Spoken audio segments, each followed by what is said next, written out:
salaamaaleykum di nuyu ñëpp di dellusiwaat ci sujet d'actualité muy la liste de Pape Thiaw des joueurs yi war a affronter l'Irlande le 6 juin ak l'Angleterre le 10. Donc cette liste qui est sortie sans que Sadio Mané di ci figurer.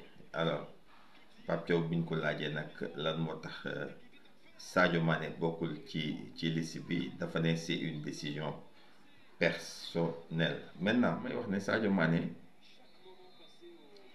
jouewul Coupe du Monde 2022 foofu laay waxee ne il faut que les gens arrêtent d'être dans l'émotion. Kenn na tablewul ne Sadio Mané c'est le plus grand footballeur sénégalais de tous les temps. nit ki nag bu soxlaa boppam te wax ko ñi nga xamante ñoom la ko seqal, je pense que lii yoon mooy ñu comprendre ne du mën a ñëw parce que dafa am ses raisons personnelles. Mais les gens parlent de critique. Je pense que Sadio Mané gis ngeen ko fi mu dugal bi match Sénégal di jooy ndax critique yi ñu koy critiquer. Un joueur bu dem ba am son âge 33 ans dugg 34 ans, je pense que ak fi mu traversé c'est un grand footballeur. Critique du moom moo koy ébranler.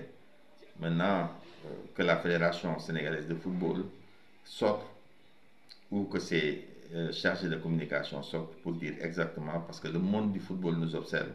Le cas Sadio Mané, communication indi na ko foo xamante ne mënoon na ko fa bañ a yóbbu, parce que celui qui a communiqué a très mal communiqué. Entraîneur nag mënuloo nekk à un certain niveau te mënuloo communiquer ba nit ñi xam exactement ce que tu veux dire. Non, pour moi c'est le collectif. Donc je composais une équipe des joueurs disponibles pour venir se battre pour le maillot avec fierté.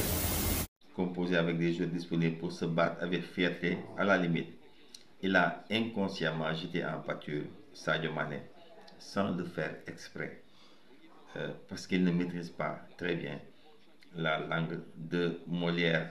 Maintenant, les outils de communication pour un entraîneur daf ko war a maîtriser pour que au moins parce que dañuy wax en communication surtout ci wàllu football, joueur bu nekk ak sa approche communicationnelle ak moom, parce que Sadio Mané ni ngay communiquer ci moom warul bokk ak ni ngay communiquer ci un joueur qui vient d'arriver équipe nationale. La preuve, wax naa ko sànq, la presse en a fait son chou gras, des questionnements qui auraient dû être réglés, parce que joueur bu la wooyee mu ne la du mën a ñëw, amuloo lu dul wax ne c'est un choix personnel. Mais le bout de phrase mu indi jiixi jaaxa bi yëpp. Maintenant pour que yii ñu dépassé ko et que la fédération ak Pape Thiaw war nañu toog ñu définir le bon plan de communication. Il est temps que mu def média training.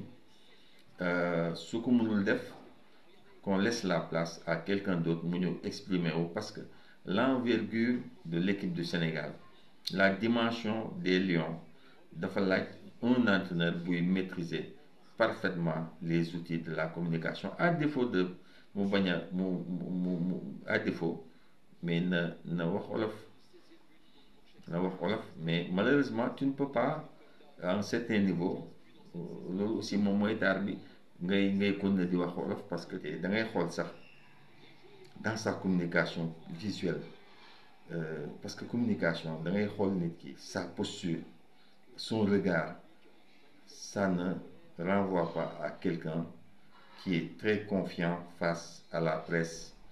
Il est temps que moom ci boppam mu changer sa forme de communication wolof, parce que lii mënta wéy. À un certain niveau, il faut que tu sois capable quand même li nekk sa bopp bi nga expliquer ko. Maintenant il faut se poser la question, ana Teddy Pellerin, parce qu'on nous a dit que dañ koy defal contrat bi am na wala amul, mais Teddy Pellerin c'est l'adjoint de Pape Thiaw. Dafay baax au moins ci conférence de presse yi qu'il puisse être présent, parce que fayuñu ko aussi pour que moom boo amee ba match bu ñëw. Donc je pense que c'est des choses qu'il faut rectifier. gis ngeen li am actuellement si regroupement Lions yi. Ils avaient prévu de le faire à Diamniadio, après ñu ne dañ koy def foofee nga xamante ne moom mooy Dublin. Ils vont appeler les joueurs à se retrouver le 2 juin à Dublin pour jouer contre l'Irlande le 6. Irlande may fàttali ne dafay disputer les éliminatoires de la Coupe du Monde zone Europe, mais moom dafay xaar septembre pour mu football. Loolu tax muy def match amical pour football ak Sénégal. Angleterre moom xam ngeen ko dafa am entraîneur bu bees, Tuchel, l'allemand.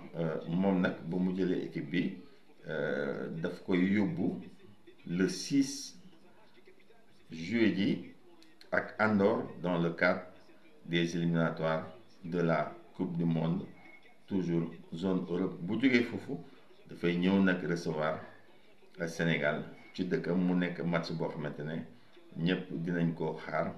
Ñu dinañ ci ñëw plus largement di wax ne l'adversaire du Sénégal, la RD Congo, est en train ñu ngi renforcer wu. Ils ont convoqué de nouveaux joueurs, dinañ ci ñëw. Donc en perspective seen match bi nga xamante ne moom la ñu war am ak Sénégal mu nekk match bu décisif dans le cadre des éliminatoires de la Coupe du Monde zone Afrique. yi leen jox dig daje ci beneen chronique yi nga xamante ne moom lay def si page SN Plus Sport. di leen wax ngeen abonné wu pour de bonnes informations sportives saa su ne ak fu ne.